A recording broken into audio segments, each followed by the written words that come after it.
On January 18, 1486, a wedding took place at Westminster Abbey in London. The bride, not even 20 years old, was a tall and slender blonde. Her pale pink complexion, typical of the Plantagenets, became legendary. Her beauty was celebrated in paintings and sculptures, in verse and prose. For chroniclers, the quintessence of her beauty was her correct facial features and golden curls falling to her shoulders. Elizabeth became the ideal of beauty in the kingdom. But that's not surprising considering how beautiful her parents were.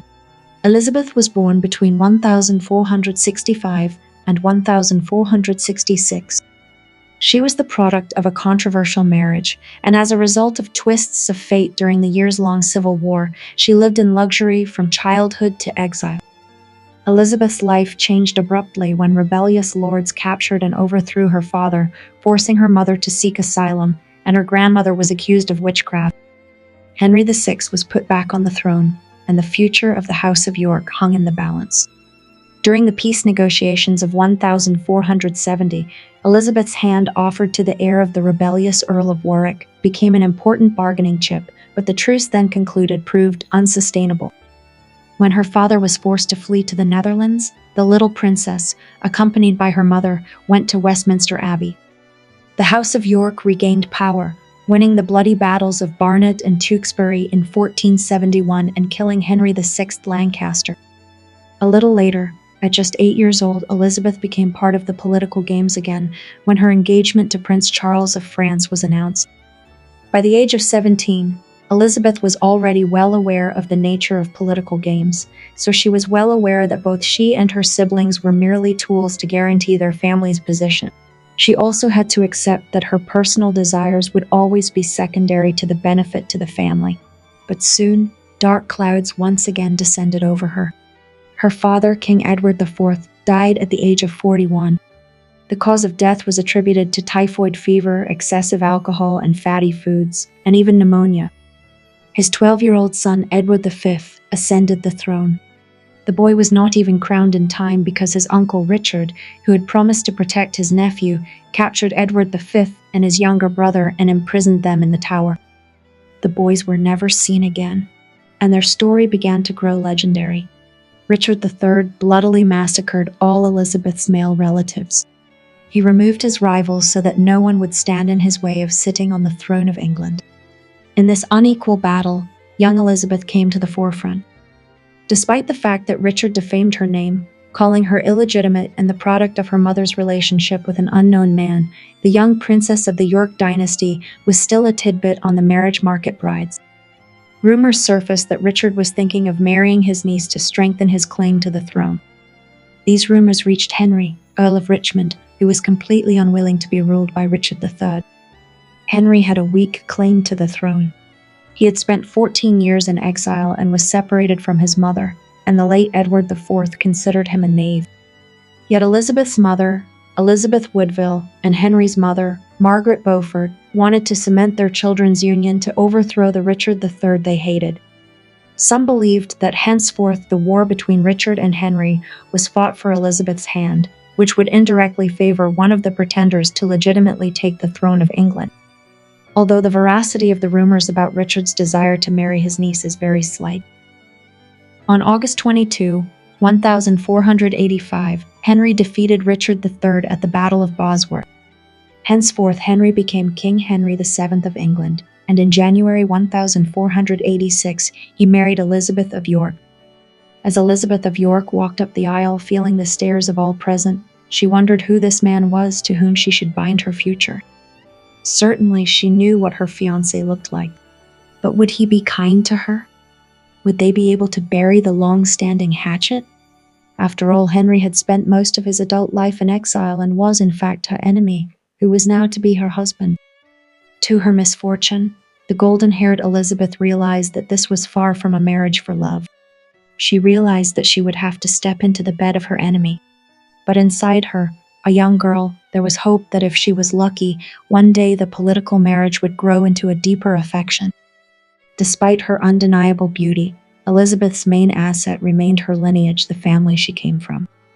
She was well aware that the continuity of the dynasty depended on her, and her wedding day was to be the most important day of her life. She may have felt pride and even triumph at the thought that her family would regain the respect it deserved and strengthen its position near the throne of England. But Elizabeth also realized that despite her high title, from now on her life, despite her privileges and wealth, would be marked by hardship and court intrigue. She had seen how difficult it had been for her mother, who had been nearly pecked by the courtiers. Elizabeth also realized that much of her life would depend on the whims of her husband. After all, the king ruled not only the country but also the family, where he exercised complete control over his wife's life. Only 6 months ago, Henry Tudor had been a nobody, a pretender hoping only for fortune's favor in battle, a thorn in the side of the ruling Yorkists and their supporters. He became King Henry VII. He was to go down in history as the founder of the Tudor royal dynasty, a wise and prudent ruler who would ensure lasting peace for the country. Henry was 10 years older than Elizabeth. He had blue eyes, an attentive gaze, and curly dark hair. He was quite a handsome man in the prime of life. Their marriage had finally united the country after decades of bloody civil war. Moreover, it was the fruit of their marriage, the future heir, that was to finally put the dynastic strife to rest. Descriptions of the wedding itself have not survived to this day, but accounts of the coronation celebrations of Henry and Elizabeth give some idea of how magnificent their wedding day must have been. The golden-haired bride looked enchanting in ornate robes and lavish jewelry. It is worth noting that the white wedding dress was not in fashion at that time. True, Henry IV's daughter, Philippa, wore a white dress in 1406 when she married Eric of Pomerania, but it was just her favorite color, not a manifestation of tradition. Elizabeth's closet of the late 1580s included skirts and cloaks of white damask with gold trim, trimmed with white ermine fur, but it is more likely that she chose velvet purple, blue, magenta, or scarlet for her wedding. Undoubtedly, her costume and jewelry were made in advance, and hundreds of seamstresses, embroiderers, furriers, and jewelers worked on them. The choice of fabric was as important as the cut of the dress. A luxury tax law in the 1460 allowed women royalty to wear gold and purple silk, another important sign of social status at the time. Through color, material, cut, and ornamentation, Elizabeth demonstrated her rightful claim to the throne. The sumptuous gown of expensive fabric was studded with costly stones, embroidered with gold threads, trimmed with intricate lace and brocade and silk ribbons. The bride's golden hair was loose or pinned up with a net of pearls. Perhaps on this day, the groom gave up his favorite black velvet cloak lined with black sheepskin fur and put on a purple robe, a shirt of soft scarlet silk, and a satin caftan, which he wore at the coronation. According to one of the many versions, Henry could also dress in Tudor colors, green and white, a caftan of green and white gold-woven satin, a long cloak of purple velvet lined with mottled white ermine, with slits at the sides and sleeves of buff ermine. Later, during the ceremony, he was to wear a shirt trimmed with silver and gold, a velvet sash, stockings tied with ribbons, a scarlet cap decorated with gold, and an outer garment with gold ribbons on the collar and cuffs. Exactly what the outfits were is unknown, but it is likely that Henry and Elizabeth's dazzling appearance made them stand out among the guests. The royal couple were married by the aging Archbishop of Canterbury, Thomas Boursier. The custom of giving the bride a ring consecrated by a clergyman dates back to the 11th century, and medieval tradition prescribed that it be worn on the finger of the left hand. The first Tudor wedding feast was to be very lavish, demonstrating the power and wealth of the new rulers. The tables were covered with damask tablecloths on which flowers and herbs were placed. The best dishes and plates were arranged around a ceremonial silver vessel of symbolic value in the shape of a ship. The guests were treated to delicious dishes. Special attention was paid to nuts. Chestnuts, pistachios, and pine nuts were used in folk medicine to increase desire, and the consumption of meat was said to have a beneficial effect on conception. All these subtleties were only a prelude to the event to come. After a long feast and games, husband and wife were to go to bed. The consummation of the marriage was a matter of national importance. The royal bedchamber and the marriage bed were lavish. The walls were decorated with biblical paintings, and the canopy of the bed depicted the famous scene of Edward the Confessor's coronation. The centerpiece was a large columned bed, and its decoration required 10 servants who first pierced the straw mattress with daggers to see if there was any danger to the newlyweds, and then set about laying out layers of sheets, blankets, and coverlets. The couple probably spent their official wedding night together in the ceremonial bed, after which the Queen went to live in her own apartments, where the King was henceforth to visit her only. In 1486, Elizabeth might have felt that the chambers were crowded. There were numerous wedding guests, servants, state officials, and clergy. Sometimes, before leaving the hall, witnesses wished to see the feet of the newlyweds touch, and only then did they leave the chambers. Rarely were courtiers and servants present throughout the consummation of the marriage. Even though the guests left the royal bedchamber afterward, they would stand outside the bedroom and eavesdrop. Privacy was a rare luxury even for kings. The result of this union was not long in coming. 9 months later, the Queen gave birth in Winchester to her firstborn son, Arthur. In 1486, Winchester was chosen as a symbolic place to establish a new dynasty with Welsh roots. It is known that the birthing monarchs were splendidly cared for. The diet of the monarchs was varied.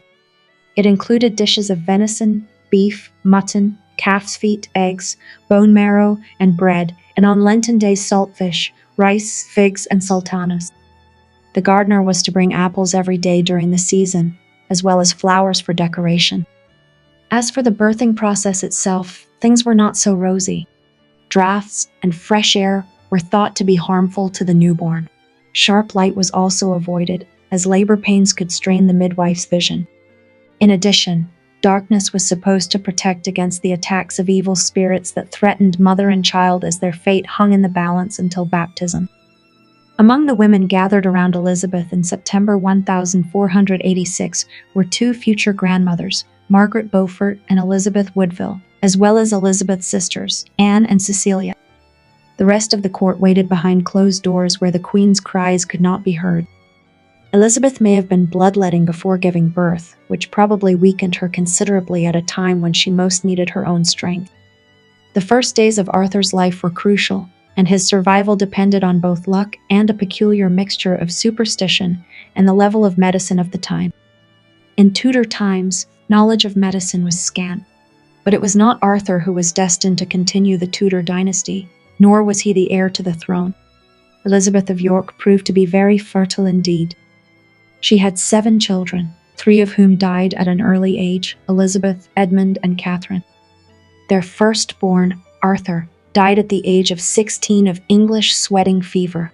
Daughter Margaret married the King of Scotland, and Mary first to the King of France and afterwards to Charles Brandon. Henry, the 3rd child of Henry VII and Elizabeth of York, became heir to the throne. Elizabeth supported her husband in his efforts to strengthen the dynasty. The political marriage proved to be very harmonious, full of love and respect. Elizabeth became a good mother, paying great attention to the education of her children. She died young, at the age of 36, of childbirth fever after giving birth to her youngest daughter, Catherine, who died the day before Elizabeth of York.